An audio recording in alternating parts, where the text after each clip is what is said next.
అందరికీ నమస్కారం. మన జీవితంలో అమ్మో, నాన్నో చెప్పిన పనుల మీద బయటకు వెళ్లడం చాలా కామన్ కదా. ఈరోజు మనం అలాంటి ఒక చిన్న కథ ద్వారా కొన్ని సంస్కృత పదాలు ఎంత ఈజీగా నేర్చుకోవచ్చో చూద్దాం. పదండి కథలోకి వెళ్ళిపోదాం. ముందుగా మన కథలోని పాత్రలను చూద్దాం. ఈవిడ అమ్మ, ఇంకా ఈ అబ్బాయి తన కొడుకు రాకేష్.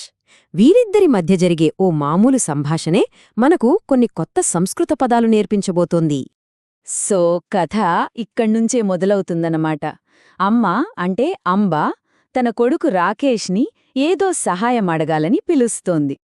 అంబా ఇలా అంటోంది, రాకేష్ త్వం ఆపణం గచ్చ వస్తూని ఆనయ. సింపుల్గా చెప్పాలంటే, రాకేష్ మార్కెట్కి వెళ్ళు, కొన్ని వస్తువులు తీసుకురా అని చాలా సూటిగా స్పష్టంగా చెప్పేసింది కదా. ఓకే, ఈ సంభాషణలో మనకు ఒక కొత్త పదం దొరికింది. అదే ఆపణం అంటే మార్కెట్ లేదా బజార్.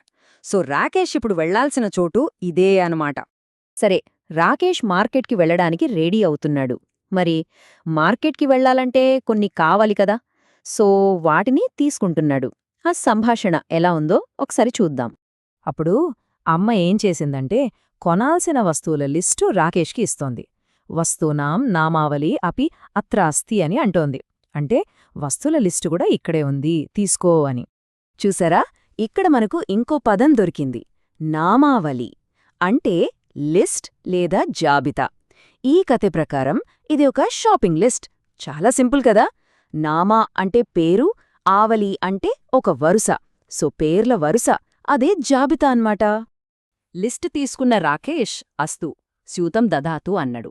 అంటే సరే, అయితే నాకు సంచి ఇవ్వండి అని. మన రాకేష్ పనికి రెడీ అయిపోయాడు. ఇక్కడింకో పదం స్యూతం అంటే సంచి. మార్కెట్కి వెళ్తున్నామంటే సంచి ఉండాల్సిందే కదా.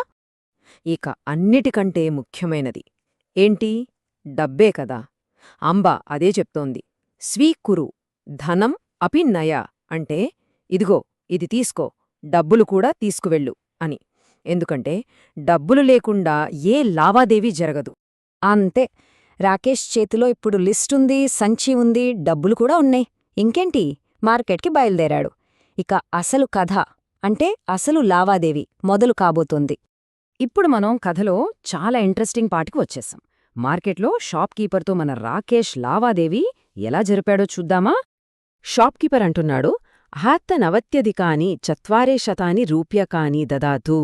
దీని అర్థం మొత్తం అన్నీ కలిపి 490 రూపాయలు ఇవ్వండి అని. సో టోటల్ బిల్ ఎంత అంటే 490 రూపాయలు. ఓకే, ఈ నంబర్ గుర్తుపెట్టుకోండి. వెంటనే రాకేష్ ఇలా అంటున్నాడు, పంచశతాని రూప్యకాణి సంతి స్వీకరోతు అవశిష్టం చ దదాతు. అంటే సరే, ఇదిగో నా దగ్గర 500 రూపాయలున్నాయి, ఇది తీసుకుని నాకు రావాల్సిన చిల్లర ఇచ్చేయండి అని. అంటే రాకేష్ 500 రూపాయల నోటు ఇచ్చాడనమాట. ఇప్పుడు చిన్న లెక్కే కదా మిగిలింది. అప్పుడు ఆ దుకాణదారుడు చిల్లర తిరిగిస్తూ ఇలా అన్నాడు, 10 రూప్యకాణి అవశిష్టాణి స్వీకరోతు. అంటే సింపుల్గా ఇదిగో 10 రూపాయలు మిగిలాయి, తీసుకోండి అని. అంటే ఆ 10 రూపాయలతో మన లావాదేవీ పూర్తయిపోయింది. చూసారా, సంస్కృతంలో ఒక మార్కెట్ ట్రాన్సాక్షన్ ఎంత సింపుల్గా ఉందో. సరే, ఈ కథ అయితే అయిపోయింది. మరి ఈ కథలో మనం నేర్చుకున్న కొన్ని ముఖ్యమైన పదాలున్నాయి కదా, వాటిని ఒక్కసారి రివైజ్ చేసుకుందామా?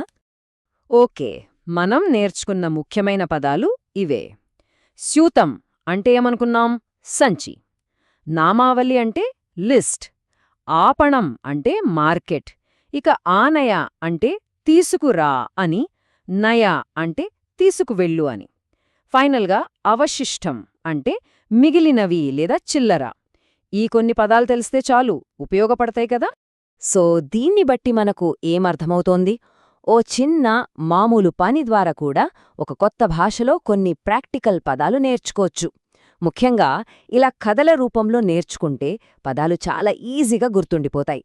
కాబట్టి మన చుట్టూ జరిగే చిన్న చిన్న విషయాలే ఒక కొత్త భాష నేర్చుకోవటానికి పెద్ద సోర్స్ అన్నమాట. సరే, మరి మీరు రోజు చేసే పనుల్లో ఏ పనిని ఇలా వేరే భాషలో నేర్చుకోవాలి అనుకుంటున్నారు? ఒక్కసారి ఆలోచించండి.